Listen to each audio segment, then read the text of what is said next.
When I picked up the phone to ask my son Daniel when his wedding would be, my daughter-in-law Emily looked me right in the eye and said with a chilling smile, "Oh, we already got married yesterday. We only invited special people." The words hit me like a bucket of ice water. Special people. I, who for 3 years had paid their monthly rent of $500, bought every piece of furniture in their house, and filled their refrigerator when they had nothing to eat, was not a special person. I stood there in the living room of my own house, holding the phone as if it weighed 1,000 pounds, watching my son avoid my gaze while Emily made herself comfortable on the sofa I had bought for them. The pale pink dress I had picked out for her wedding hung uselessly in my closet, along with the new shoes and the illusion of being part of the most important day of my only son's life. I had spent $200 on that dress, thinking about how nice I would look in Daniel's wedding photos in which I would never appear.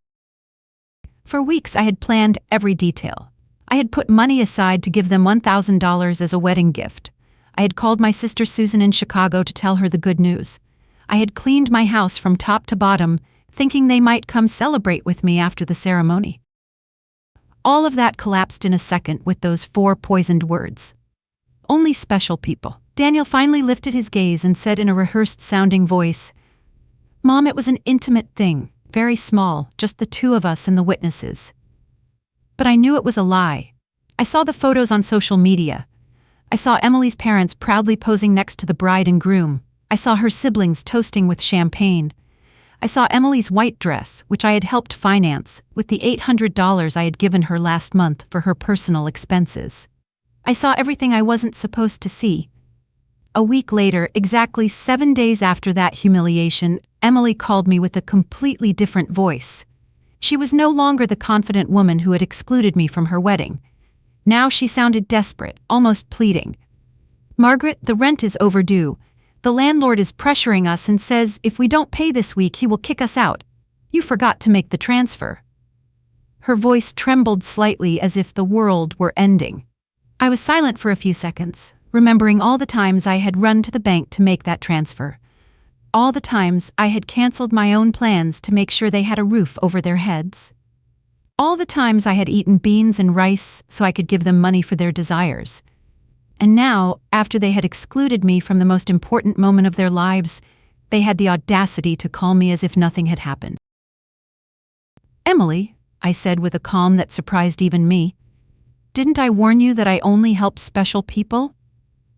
The silence on the other end of the line was so deep that I could hear my own heart beat. For the first time in years, it was not I who was trembling, but her. "Margaret, I don't understand," she stammered. "We were always special to you. You're like a second mom to me." Lies. All lies, wrapped in that sweet voice she only used when she needed something. The same voice she had used to ask me for money for the wedding dress, for the honeymoon, for the rings, which I had helped finance without knowing I would never see the ceremony where they were exchanged. For so many years, I had this constant feeling of walking on eggshells, weighing every word, every gesture, every gift, hoping to get a crumb of affection from my own son. I was the perfect mother, the obliging mother-in-law, the silent provider who never protested when they treated me like I was invisible. But that phrase, "only special people," awakened something in me that had been dormant for far too long. I had calculated in my head how much money I had spent on them in those 3 years. Between rent, food, gifts, emergencies, and whims, it was over $20,000. Money I had taken from my retirement, from my savings, from what my late husband Edward had left so I could live my last years in peace. And what was all that for? To be treated like a stranger on my own son's wedding day. That night, after I hung up, I sat on my bed and cried. But they weren't tears of sadness. They were tears of anger, of accumulated frustration, of years of silently endured humiliation. I cried for all the times they made me feel that my love was a burden, my presence a hindrance, my money the only thing I had to offer. I cried for the foolish mother I had been, for the woman who had lost herself trying to be indispensable to those who considered her dispensable. When I woke up the next morning, something inside me had changed.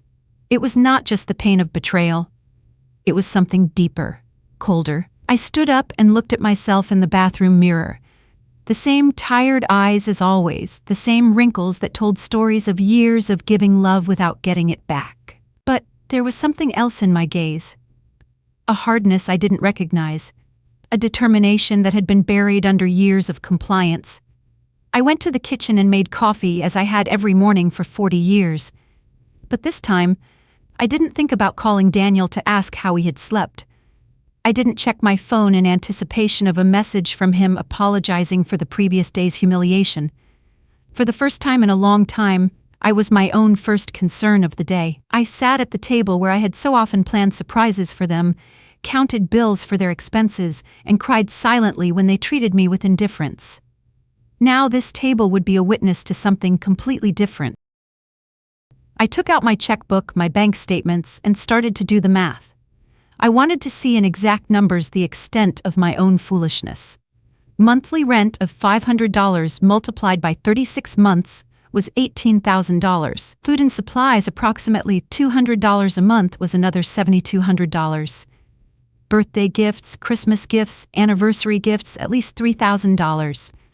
Emily's medical emergencies, $800, the car loan they never paid me back, $2,500, the air conditioner repair in their apartment, $600, the living room furniture, $1,200, $33,400. That was the exact sum of my generosity. $33,400 I had wasted from my husband's inheritance, from my pension, from the savings I had put aside penny by penny for decades of honest work. All that money thrown out the window to keep two adults comfortable who couldn't even pretend to respect me. The phone rang, and I saw Daniel's name on the screen. Normally, my heart would have pounded as I ran to answer, hoping he would finally apologize and explain that everything had been a misunderstanding. But this time I let it ring once, twice, 3 times. Finally, it fell silent, and I continued drinking my coffee as if nothing had happened. 10 minutes later it rang again. This time it was Emily. I let it ring too. Then a text came from Daniel. "Mom, please answer. We need to talk." I deleted the message without replying. At 2 in the afternoon, I decided to go for a walk. I hadn't done that in months without a specific purpose, without an errand related to them. It was always the bank for transfers, the supermarket to buy them something they needed, the pharmacy for Emily's medications. Today, I went for a walk just because I wanted to. I walked past the park where I had often taken Daniel as a child. I remembered that sweet boy who hugged me tight and said I was the best mom in the world. When had he become this man who treated me like an ATM with feelings? When did I start confusing love with money? When did I start to believe I had to buy my own son's affection? At the bank, where I had so often made automatic transfers, I stopped in front of the door. The branch manager, Mr. Parker, saw me through the glass and waved. I had known him for years. He had processed every one of my transfers to Daniel and Emily. He had watched my account drain month after month to fill theirs. I went inside and walked directly to his office. "Mr. Parker," I told him, "I need to cancel the automatic transfers I have programmed." He looked at me, surprised. For 3 years these transfers had been as regular as the sunrise. "Are you sure, Mrs. Wilson? Did something happen?" His concern was genuine, more genuine than any interest Daniel had shown in me in recent months. "What happened," I replied, "is that I finally opened my eyes. I want to cancel everything, and I also want information on how to protect my accounts. I don't want anyone else to have access to my money." While Mr. Parker processed the cancellations, my phone didn't stop ringing. Daniel, Emily, Daniel again. It was as if they had developed radar to detect when their source of income was in danger. I turned the phone off completely. "Mrs. Wilson," Mr. Parker said as he handed me the papers, "I apologize for intruding, but in all these years I've seen you be very generous with your family.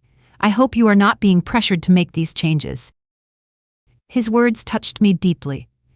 This man, who barely knew me beyond bank transactions, showed more genuine concern for my well-being than my own son. "I'm not being pressured, Mr. Parker," I said. "On the contrary, I have finally stopped pressuring myself." When I left the bank, I felt strangely light, as if I had left an enormous burden in that office. For the first time in years, my money was entirely mine. I had no financial obligations to people who saw me as a resource instead of a person. I went home and thought about all the things I hadn't done to please Daniel and Emily, the trips I hadn't taken to save money for them, the friends I no longer saw because I was always available for their emergencies, the hobbies I had given up because every dollar I spent on myself was $1 less for their needs. When I got home, I found 3 cars parked in front of my door: Daniel's, Emily's, and one I didn't recognize. I could see movement inside my house through the windows. My blood ran cold. They had keys. I had given them keys because I trusted them, because I thought they would one day take care of me just as I had taken care of them. I took a deep breath before opening the door. It was time for the first real confrontation of my new life. I opened the door to my house and saw a scene I will never forget. Daniel was sitting on my sofa with his head in his hands. Emily was pacing back and forth like a caged animal, and an older man I didn't know was going through papers on my dining table. My papers. My personal documents. "What is happening here?" I asked in a voice that sounded louder than I expected. All 3 of them looked at me as if I were the intruder in my own house. Emily was the first to speak, and her voice had that desperate urgency I had already heard on the phone. "Margaret, thank God you're here. We need to talk. Mr. Lawson is from the law firm we consulted about your situation." "My situation?" The question came out of my mouth with a calm that surprised me. "What situation? I'm doing perfectly fine." Daniel finally lifted his head and looked at me with those eyes that once belonged to an innocent child and now only reflected financial panic. "Mom, we went to the bank and they told us you canceled all the transfers. Mr. Parker explained that you also blocked our access to your accounts. We don't understand why you did that." Mr. Lawson, a man in his 50s in a gray suit and a smile that didn't inspire confidence, approached me with an outstretched hand. "Mrs. Wilson, I am Mr. Lawson, a family law attorney. Your children are concerned about your mental well-being and have asked me to assess the situation." I didn't shake his hand. Instead, I went directly to my dining table and collected all my documents that he had been reviewing without my permission. "These are my private papers," I said. "You have no right to look at them without my consent." "Mom," Daniel interjected with that condescending voice he had perfected in recent years, "we're worried about you. Your behavior has been very strange lately. First, you financially cut us off without an explanation. Then you don't answer our calls. We think you might need professional help." Emily approached and tried to take my hand with that fake tenderness she reserved for moments when she needed some. "Margaret, honey, we know you're under a lot of stress. Maybe the loneliness is affecting you more than you think. At your age, episodes of confusion are normal." The word confusion echoed in my head like an alarm bell. Now I understood why they had brought the lawyer. It wasn't about helping me. It was about declaring me mentally incompetent and taking control of my finances. The same woman who had told me they only invited special people to their wedding was now treating me like a senile old lady. "I am not confused," I said with a firmness that silenced everyone. "I am clearer than I have been in years, and you are going to leave my house right now." Mr. Lawson interjected with that professional voice lawyers use when they want to sound reasonable. "Mrs. Wilson, I understand you feel overwhelmed, but your children have a right to intervene if they believe your ability to make financial decisions is impaired. They have documented several concerning behaviors." Concerning behaviors. The laugh that came from my throat was hoarse, almost cruel. "Like what? Deciding that my money belongs to me? Deciding to no longer finance the lives of 2 adults who treat me like trash?" Emily jumped up as if I had slapped her. "We never treated you badly. You are part of our family. Everything you have will belong to us one day anyway. We're just speeding up the process." There was the naked, unvarnished truth. Everything I had would one day belong to them. In their minds, I was already dead, and they were just collecting their inheritance in advance. It didn't matter if I had 70 years or 70 days left. To them, I was just an ATM with legs that had become problematic. "Out," I said, pointing to the door. "All 3 of you, get out of my house." Daniel stood up with that angry, childlike face he made when he didn't get his way. "Mom, we can't just leave. We have obligations. The rent, the car payments, the credit card you co-signed for. You can't just cut us off from one day to the next." "I can't?" My voice rose for the first time in the entire conversation. Who says I can't? For years, I've paid rent that wasn't even in my name. I filled a refrigerator in a house where I was not welcome. I financed a life that clearly had no place for me. Mr. Lawson took a folder from his briefcase and placed it on my table. Mrs. Wilson, we have prepared some documents that could facilitate this transition, a power of attorney that would allow Daniel and Emily to manage your finances more efficiently. This would just be temporary until you feel better. I took the folder and without even opening it, threw it directly into the trash can. The only transition that is going to happen here is yours, to the front door. Emily started to cry, but they weren't tears of sadness. They were tears of frustration, of contained rage. You can't do this to us, Margaret. We were counting on you. We made plans based on your support. We bought things. We took on financial obligations because we knew we could count on you. Obligations based on my money, I replied. Not on my well-being. Not on my happiness. Not on my company. Just on my money.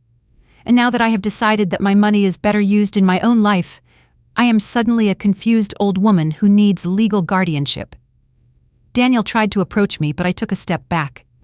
He was no longer the boy who ran into my arms when he had nightmares. He was a 35-year-old man who saw his mother as an obstacle between himself and a comfortable life financed by others. Mom, we made mistakes, he said in a voice that was supposed to sound remorseful. The wedding was a misunderstanding. Emily was nervous. I was under pressure. We can fix this if you just become reasonable again. Reasonable? The word tasted bitter in my mouth. Being reasonable means continuing to pay for your life while you treat me like a stranger.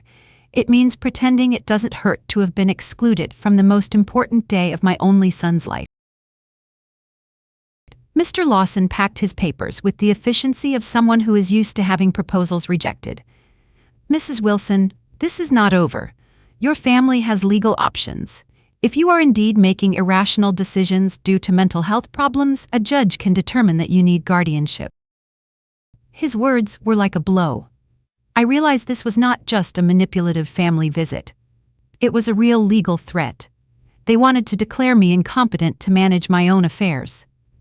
Mr. Lawson, I said, looking him directly in the eyes, I suggest you do your research thoroughly before you threaten a 71-year-old woman who has managed her finances flawlessly for 40 years, who raised her son alone after the death of her husband, who ran a household and worked honorably until retirement, and who until last week financially supported 2 completely capable adults. Emily stopped crying and looked at me with a coldness that finally showed her true face. This won't stay like this, Margaret. We have rights and lawyers too. Perfect, I replied. Hire all the lawyers you want, with your own money, of course, because mine is no longer available to finance your legal tantrums. The 3 of them walked to the door with the wounded dignity of people who are not used to being told no. Before he went out, Daniel turned to me one last time. Mom, this is going to end very badly for you. You're going to end up alone with no one to take care of you when you really need it. Daniel, I said with deep sadness, but also with crystalline clarity, I am already alone. The difference is that now it's by my own choice, not by your neglect. As I closed the door behind them, I stood in my living room, surrounded by the most beautiful silence I had heard in years. It was the silence of freedom. That night, I couldn't sleep, not out of sadness or regret, but out of adrenaline from having reclaimed control of my own life. I lay awake in bed, planning my next steps like a general preparing for battle. If Daniel and Emily wanted to fight, I would give them a war, but it would be a war I would fight with intelligence, not emotion. At 6 a.m, I was already dressed and ready to go. My first stop was the office of attorney Mr. Hayes, a man I had met years ago when I was handling my husband's will. Unlike Mr. Lawson, whom Daniel and Emily had brought, Mr. Hayes had an impeccable reputation and specialized in protecting the rights of the elderly.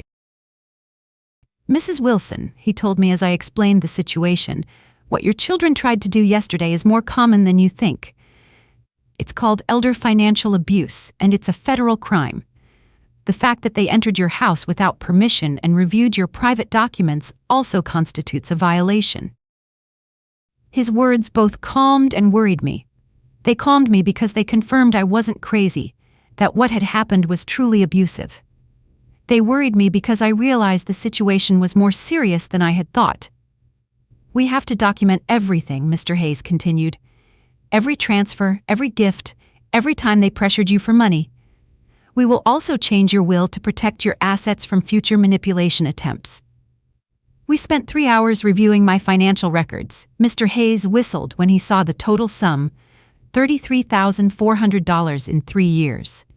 Mrs. Wilson, he said, with this money you could have lived comfortably, traveled, and enjoyed your retirement.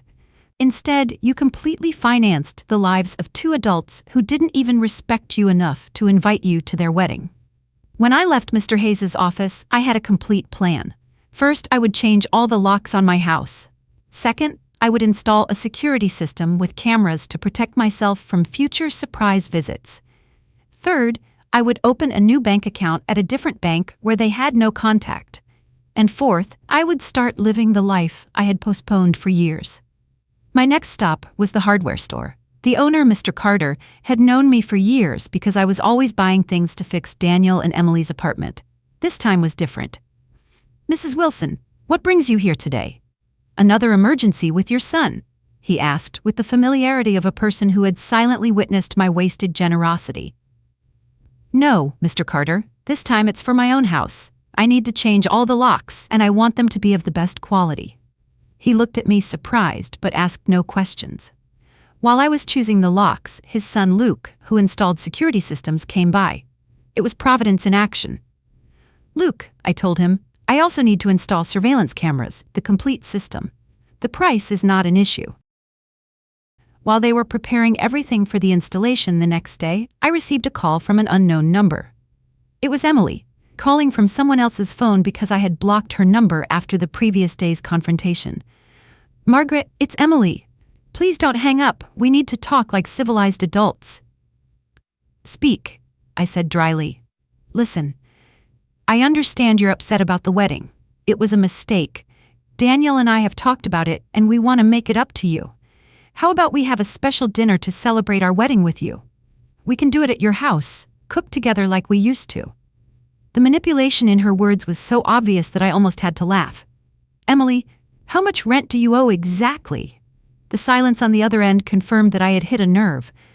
Well, it's 2 months, $1,000 total. But I'm not just calling for that, Margaret. We really miss you in our lives." "Do you miss me or my money?" I asked directly. "Both," she replied with surprising honesty. "Margaret, I won't lie to you. Yes, we need your financial help, but we love you too. You're important to us." "If I'm so important," I said, "why wasn't I important enough to be at your wedding? Why am I not important enough to get a call that doesn't ask for money? When was the last time you called me just to ask how I was doing?" Another silence. We both knew the answer. Never. "Emily, I'm only going to explain this to you once. For 3 years you have treated me like an ATM with feelings. You used me. You ignored me. You humiliated me. And finally, you insulted me in the worst possible way. Now that the money is running out, you suddenly discover you love me." "Margaret, please," I cut her off. "There is no please. You made your choice when you decided I wasn't special enough to be at your wedding. Now I'm making mine." I hung up and turned the phone off completely. I didn't want any more interruptions on my day of liberation. That afternoon I went to the beauty salon I hadn't been to in over a year. I always canceled my appointments because Daniel or Emily needed something urgent, or because the money I had set aside for myself became an emergency for them. "Mrs. Wilson," my favorite hairstylist Grace called out. "What a surprise. I thought you had forgotten us." "I didn't forget you, Grace. I just forgot that I also deserve to be pampered. I treated myself to the full treatment. Cut, color, manicure, pedicure. For the first time in years, I spent money on myself without feeling guilty." While Grace worked on my hair, she told me about her life, her children, her dreams. It was refreshing to have a conversation that didn't revolve around Daniel and Emily's needs. "You look beautiful, Mrs. Wilson," she said when she was done. "But more than that, you look free. Did something good happen?" "Yes, Grace, I finally learned to say no." When I got home that afternoon, there was a car in front of my door that I didn't recognize. My heart raced for a moment, thinking Daniel and Emily might have come back with reinforcements. But as I got closer, I saw an older woman sitting on the steps of my porch. "Mrs. Wilson?" she asked as I got out of the car. "Yes, that's me. Can I help you?" "I'm Helen Bennett. I live next door. We've been neighbors for years, but we've never had a chance to talk. Yesterday I heard very loud voices in your house, and I got worried. Is everything okay?" Her sincere concern touched me deep. Here was a stranger who showed more interest in my well-being than my own son. "Come in, Mrs. Bennett. I'll make you a coffee, and I'll tell you a story you won't believe." While I was making coffee, I told her the whole situation. Helen listened without interrupting, nodding occasionally, and when I finished my story, her eyes were filled with tears. "Mrs. Wilson," she said, "you did the right thing. I went through something similar with my daughter 5 years ago. I also thought it was my duty to finance her adult life. I also believed they wouldn't love me if I didn't give them money." "What happened?" I asked. "I cut off the money when I realized they only called me when they needed something. At first it was terrible. They threatened me, emotionally blackmailed me, tried to make me feel guilty. But after 6 months, my daughter called to genuinely apologize. Now we have a real relationship based on love, not on money." Her words gave me hope and confirmed that I had made the right decision. "Do you think Daniel and Emily will understand one day?" I asked. "Maybe yes, maybe no," she answered honestly. "But that's no longer your responsibility, Mrs. Wilson. Your responsibility now is to live your own life." That night, for the first time in 3 years, I went to bed without worrying about whether Daniel and Emily had money for rent, for food, for their whims. I went to bed thinking about myself, my plans, my future, and I slept better than I had in years. The next day, Luke and Mr. Carter came at 8 in the morning to change the locks and install the security system. While they worked, my phone didn't stop ringing from unknown numbers. Emily was still trying to contact me from different phones, but I had developed a new skill: completely ignoring calls that didn't suit me. "Mrs. Wilson," Luke said as he installed the cameras, "this system will give you absolute peace of mind. You can see from your phone who is coming to your house even when you're not here. And if someone breaks in without permission, an alert is automatically sent to the police." The irony was not lost on me. I was installing a security system to protect myself from my own son, but it didn't hurt as much as it used to. It was simply a practical measure to maintain my newfound peace. While they were working, I decided to do something I hadn't done in years: call my sister Susan in Chicago. We had lost touch because every time we talked, I would tell her about Daniel and Emily's successes, about how much money I had spent on them, about how proud I was to be able to help. I now realized that our conversations had become financial reports disguised as family news. "Margaret," Susan answered, surprised. "Sister, how are you? We haven't spoken in months." "I'm good, Susan, better than good. I'm calling you to tell you that I've finally come to my senses." I told her the whole story from the beginning: the secret wedding, the humiliation, the visit with the lawyer, my decision to cut off the funding. Susan listened to me in silence, and when I was done, her answer surprised me. "Margaret, sister, it was about time. Every time we spoke, it broke my heart to hear you brag about how much money you gave them, as if love could be measured in dollars. I wanted to tell you something, but I didn't know how." "What did you want to tell me?"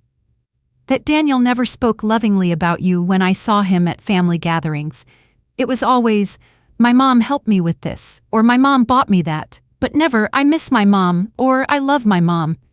It was as if you were a service provider, not a person." Her words hurt, but it was a necessary pain, like when a doctor cleans an infected wound. It hurts, but it's part of the healing. "You know what else I noticed?"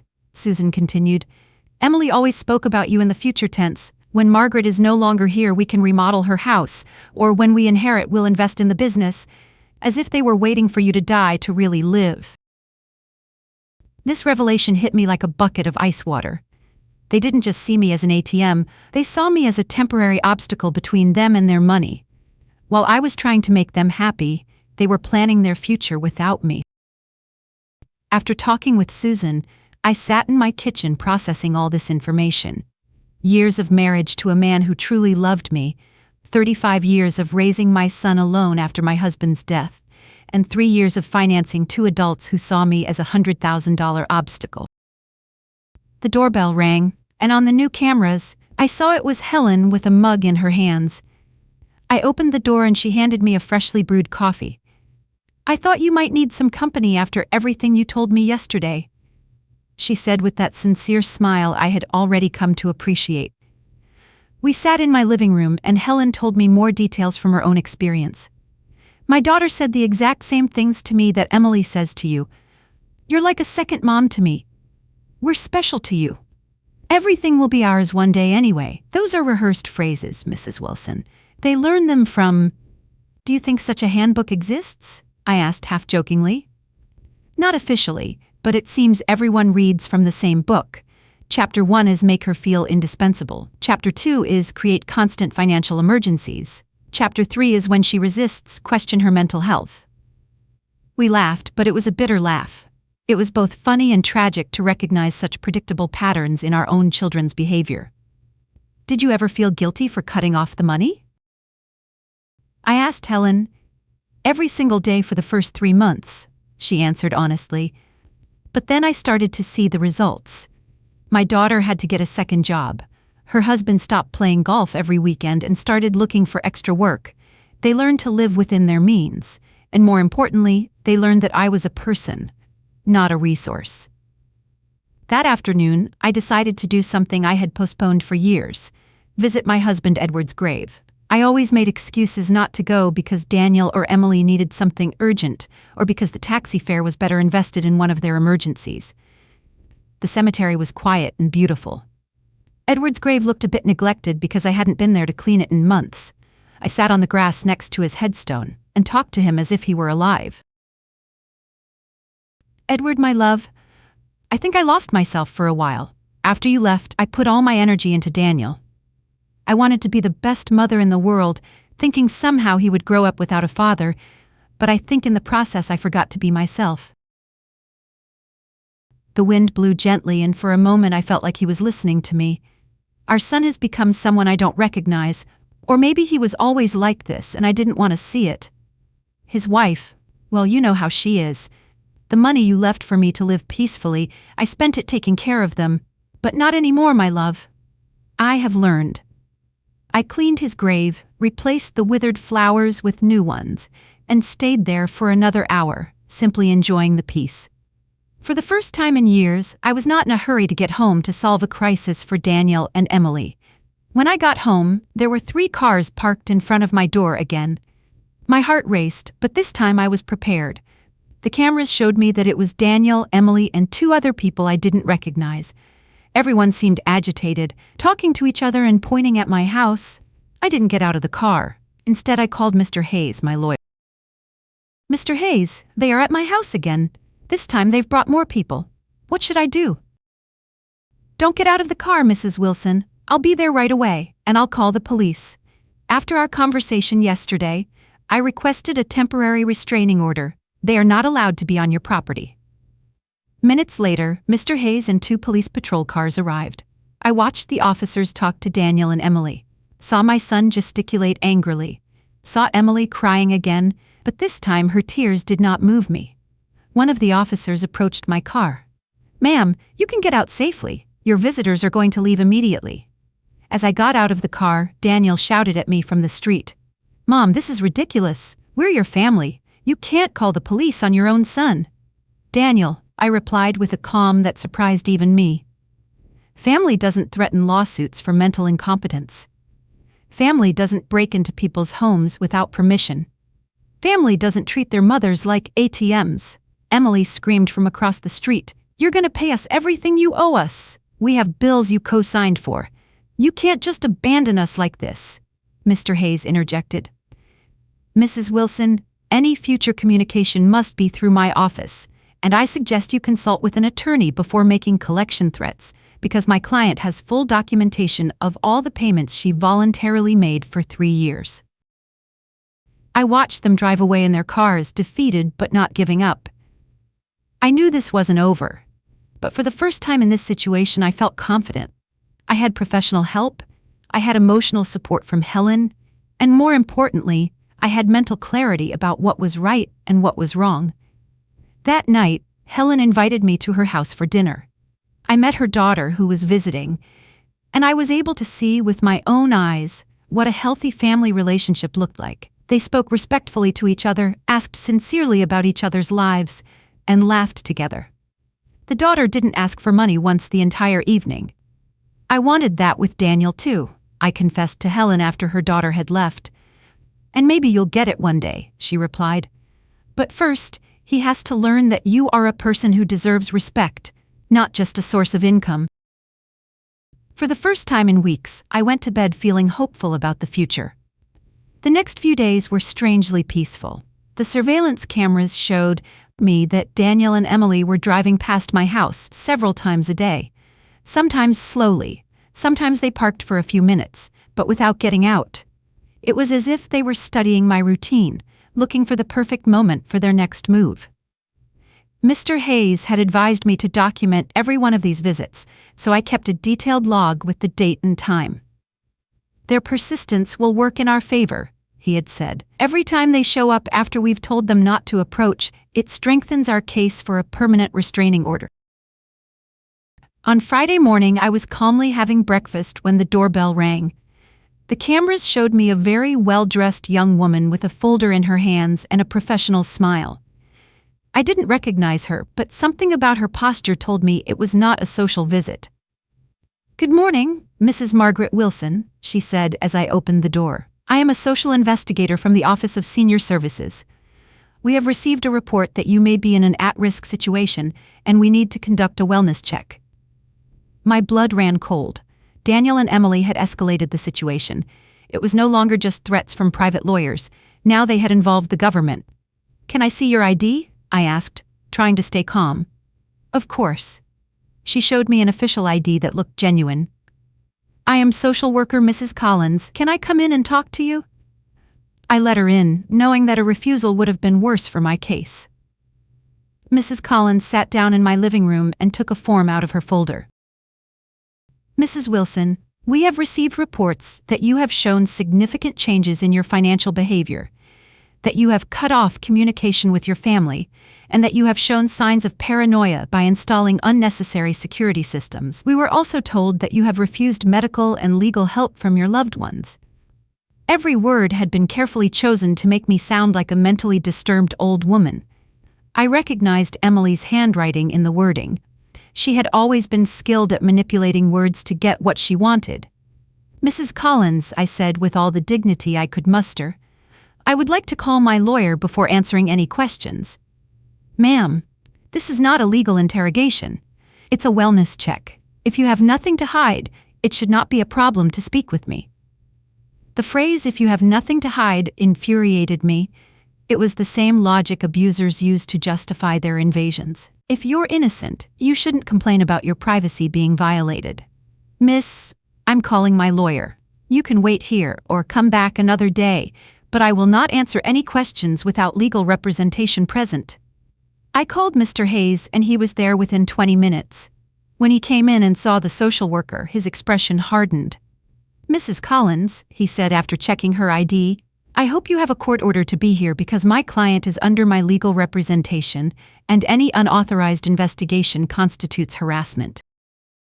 "Sir," Mrs. Collins replied with less confidence than before, "we have reports from concerned family members about the lady's well-being. It's our duty to investigate." "What family?" Mr. Hayes asked dryly. "The same family that tried to get her to sign a power of attorney without representation? The same family that broke into her house without permission and checked her private documents? The same family that excluded her from important events while living off her money?" Mr. Hayes took a folder from his briefcase and placed it on the table. "Here I have complete documentation of my client's financial and emotional abuse. $33,400 withdrawn from her accounts in 3 years. Systematic social exclusion and emotional blackmail. If someone needs to be investigated here, it is not my client." Mrs. Collins reviewed the documents with growing discomfort. It was obvious that the information she had been given did not match the reality she had in front of her. "Mrs. Wilson," she said finally, "can you explain to me why you so abruptly stopped financial support for your son?" "Because I finally discovered they were using me," I replied simply. "Because I realized that to them, I wasn't a mother, but a bank account, because I was tired of financing the lives of people who saw me as an obstacle. But don't you feel it's your responsibility to help your family? The question outraged me. Mrs. Collins, my responsibility as a mother was to raise my son until he was 18, to educate him, and to give him the tools to be an independent adult.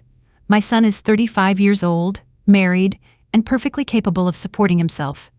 Financing his adult life is not my responsibility. It is my choice, and I have chosen not to do so anymore.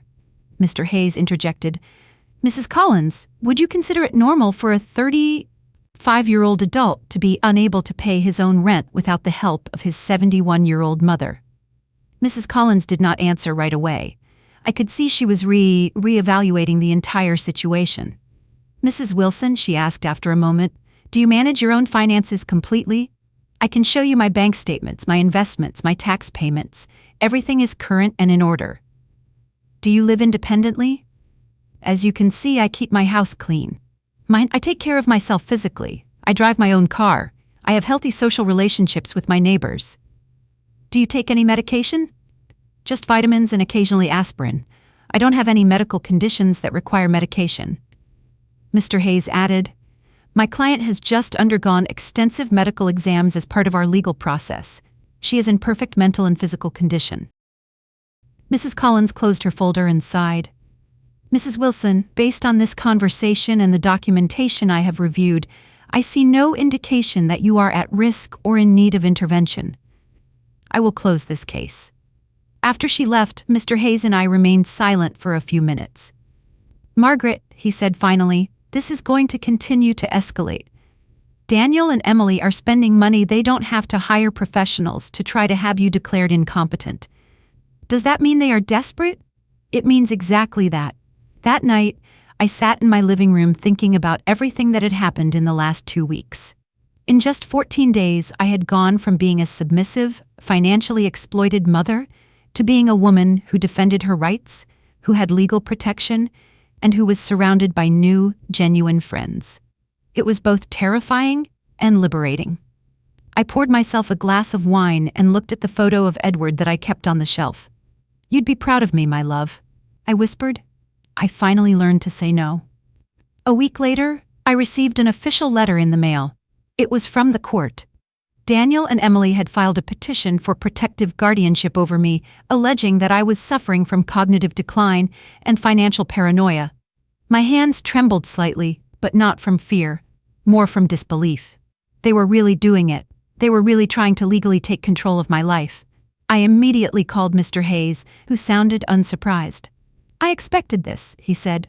Don't worry, Margaret, they don't have a case, but we'll take it seriously. I'll file an immediate objection, and we'll request an independent psychiatric evaluation. You have nothing to fear. Still, the idea of going to court against my own son filled me with a deep sadness. I had never imagined our relationship would reach such a point. I had carried him for 9 months, raised him alone after Edward died, given him everything I could, and now he was taking me to court. The first hearing was scheduled for 2 weeks later. In that time, Mr. Hayes prepared me thoroughly. He had me see a certified psychiatrist, Dr. Reynolds, who conducted a full cognitive evaluation. Memory tests, attention tests, problem solving, emotional stability, everything. After 3 hours of testing, she smiled at me kindly and said, Mrs. Wilson, you're sharper than most people half your age. Her written report confirmed her words. No signs of cognitive impairment, dementia, or delusional thinking. The patient demonstrates full capacity to manage her personal and financial affairs. 2 days before the hearing, I was walking with Helen in the park when she asked me something that pierced straight to my heart. Margaret, if the judge gives you the opportunity to forgive them, will you? I didn't answer right away. I watched a mother pushing a stroller, smiling tenderly at her baby, and I remembered myself 35 years ago, full of dreams and hopes for my son's future. I'll forgive him, Helen, I said finally, but I'll never trust him again. The day of the hearing arrived. The courthouse was cold and intimidating. I sat next to Mr. Hayes, while Daniel and Emily were on the other side with Mr. Lawson and a woman I didn't know. I later learned she was Dr. Grant, a psychiatrist they had hired to testify that I was mentally unfit. When the judge, Judge Harris, entered, everyone stood. He was an older man with a calm face, but his eyes were sharp. We are here to determine whether Mrs. Margaret Wilson requires legal guardianship due to mental incompetence, as requested by her son, Mr. Daniel Wilson, and his wife, Mrs. Emily Wilson, he said. Mr. Lawson started the case presenting me as a lonely, confused woman influenced by neighbors and lawyers seeking to take advantage of me. He showed photos of my house under renovation, of the new security system, and even of me crying at my husband's grave, taken I later learned by Daniel himself. Mrs. Wilson has demonstrated erratic behavior and paranoia, he concluded. Her decisions are financially self-destructive, and her mental decline poses a risk to her well-being. Then Mr. Hayes stood. His calm, precise voice filled the courtroom. Your Honor, what you just heard is not a case of mental incompetence. It's a case of elder financial abuse in reverse. My client has been exploited by her son and daughter-in-law for 3 years, during which she provided over $33,000 for their expenses. When she decided to stop, they retaliated by trying to strip her of her legal independence. We have documentation, witness statements, and medical evaluations proving she is perfectly competent. He presented bank records, receipts, messages where Emily begged for money, and even a recording where Daniel threatened to make her pay if she didn't keep helping them. Each piece of evidence was like a dagger cutting through their defense. Then came the moment I feared most, the testimony of Dr. Grant, the psychiatrist they had hired. She spoke in an academic tone, saying that based on family reports, I displayed delusional tendencies, mistrust, and compulsive spending. Mr. Hayes cross-examined her with surgical precision. Dr. Grant, have you ever met Mrs. Wilson personally? No, I based my evaluation on the information provided by her son and daughter-in-law. So, you have never spoken to her, examined her, or tested her in any way? No, I have not. In that case, Your Honor, Mr. Hayes said, turning to the judge, this testimony holds as much credibility as gossip. We have here a certified report from Dr. Reynolds, who personally evaluated my client for 3 hours. The judge nodded. The court will give more weight to the independent evaluation. Then it was my turn to speak. I stood up, feeling every pair of eyes on me. My hands trembled slightly, but my voice was steady. Your Honor, I may be 71 years old, but I am not senile. I manage my finances, I drive, I cook, I read, and I know exactly what is happening. For years, I supported my son and his wife because I loved them and wanted to help. But they took advantage of that love. When I finally said no, they decided that love was no longer enough. I am here today not because I am incompetent, but because I stopped being convenient. The courtroom was silent. Even Daniel looked down for a second, ashamed, or perhaps just defeated. Then Judge Harris spoke. Mrs. Wilson, the court finds you to be fully competent to manage your affairs. The petition for guardianship is denied with prejudice. Furthermore, the court acknowledges the evidence of financial exploitation presented by your attorney and recommends that the matter be referred to the appropriate authorities for investigation. The gavel came down with a sharp crack. It was over. As I left the courtroom, Emily avoided my gaze, and Daniel muttered something I couldn't hear. Mr. Hayes smiled and said, You just made case law, Mrs. Wilson. This judgment will help many other elderly victims of financial abuse. I smiled faintly. Then all this suffering wasn't in vain. Outside the courthouse, the autumn air felt fresher than ever. I looked up at the sky and whispered, Thank you, Edward. After the court victory, I went home and found a letter slipped under my door. It was handwritten, and the familiar, uneven handwriting made my heart sink for a moment. It was from Daniel. Mom, it read, I don't know what to say. Maybe you're right. Maybe we went too far. I just didn't think you'd ever cut us off. I thought you'd always be there. I'm not asking for forgiveness right now. I just want you to know that I never stopped loving you, even when I was angry. Daniel. I sat with that letter in my hands for a long time. There were no tears this time, only a strange calm. I wasn't sure if those words came from genuine remorse or from fear of losing what little remained of our relationship. Either way, it no longer mattered. I finally understood that my peace didn't depend on their apologies. That weekend, Helen invited me to join her and some of her friends for their regular book club meeting. They were a small group of older women, Agnes, Martha, Linda, and Grace, who met every Saturday to discuss books, share stories, and simply enjoy each other's company. They welcomed me with open arms. At first, I didn't talk much. I listened to them laugh, debate, and reminisce about their lives. But then Agnes turned to me and asked, "Margaret, what's your story?" And for the first time, I told it from beginning to end, not with bitterness, not with anger, but with the quiet strength of someone who has survived something hard and come out whole. When I finished, there was silence, and then Martha said softly, "You're not alone. Every one of us has been through something like that." We shared our experiences, stories of children who stopped calling, siblings who betrayed trust, and spouses who left us with more debt than love. It was both heartbreaking and healing. We realized we were all survivors of the same silent epidemic, giving too much of ourselves until there was nothing left. That afternoon, we made a pact. Not a formal one, but one that felt sacred. We promised to remind each other of our worth whenever the world tried to make us forget it. From that day on, we called ourselves the Resilient Circle. Every week, we met for coffee, shared laughter, and sometimes tears. As the weeks went by, I noticed something changing inside me. I no longer woke up anxious, waiting for a call from Daniel or Emily. I no longer felt the need to check my bank account daily to make sure they hadn't somehow accessed it again. Instead, I woke up thinking about what I wanted to do, what book I'd read, what meal I'd cook, where I'd walk. One morning as I sat in my kitchen sipping tea, I realized something extraordinary. For years, I had believed that cutting people off meant losing love. But I was wrong. Setting boundaries doesn't destroy love, it filters it. The love that remains afterward is pure, honest, and free of manipulation. A few months later, I received another letter. This time, it was from Emily. She wrote that they had moved to another city, that they were starting fresh, and that she hoped one day I could forgive them.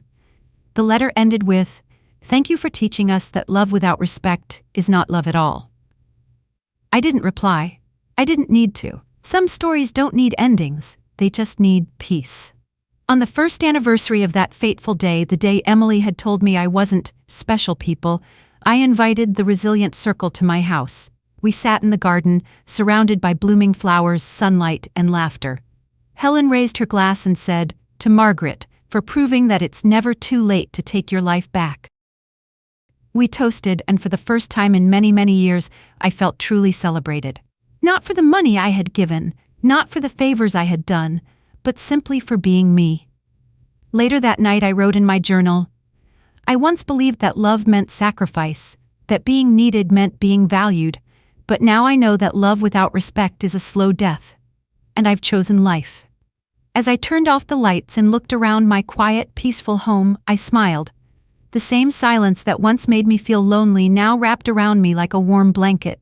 It wasn't the silence of abandonment anymore, it was the silence of freedom. And somewhere, deep in my heart, I knew that Edward would be proud.